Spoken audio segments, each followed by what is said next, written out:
নমস্কার বন্ধুরা, জ্যোৎস্না রীতিকথায় আইটি নতুন পর্বে তোমাদের সকলকে স্বাগত জানাই। বন্ধুরা, 2025 সালে দেবসায়নী একাদশী আগামী 6 জুলাই পালিত হবে।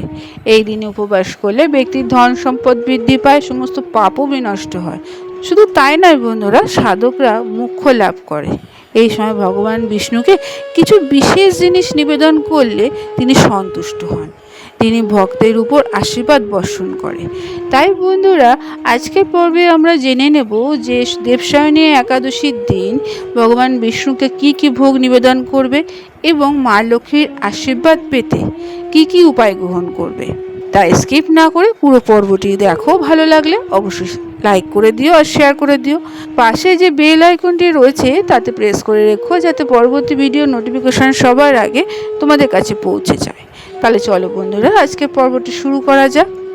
বন্ধুরা, হিন্দু ধর্মে দেবসায়নী একাদশীর বিশেষ তাৎপর্য রয়েছে। প্রতি বছর মোট 24টি একাদশীর উপবাস থাকে।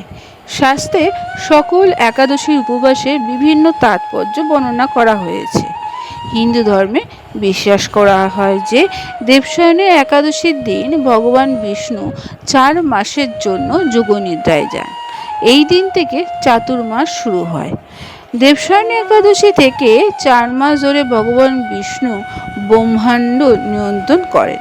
বিশ্বাস করা হয় যে দেবসায়নী একাদশীর দিন কিছু ব্যবস্থা করলে দেবী লক্ষ্মী অশেষ আশীর্বাদ পাওয়া যায় এবং ভগবান বিষ্ণুকে বিশেষ কিছু নিবেদন করলে ভোগ হিসাবে তিনি আশীর্বাদ বর্ষণ করে।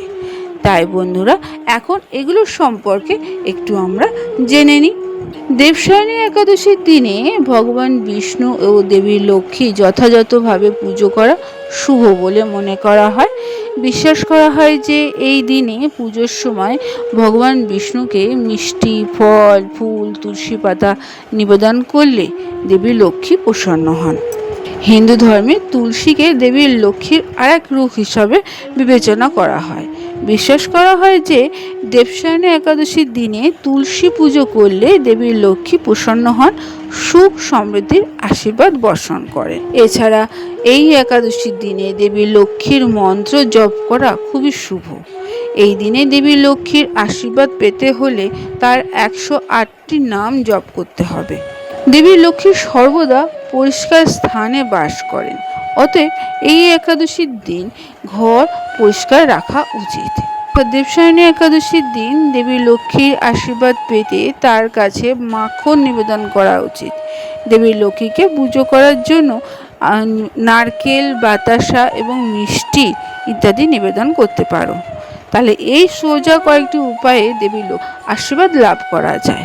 বন্ধুরা, মাতা লক্ষ্মীকে যেমন প্রসন্ন করা আমাদের শুভ, তেমনি স্বয়ং বিষ্ণুকেও কয়েকটি ছোট্ট ছোট্ট জিনিস আছে যেগুলো নিবেদন করা খুবই শুভ বলে মনে করা হয়।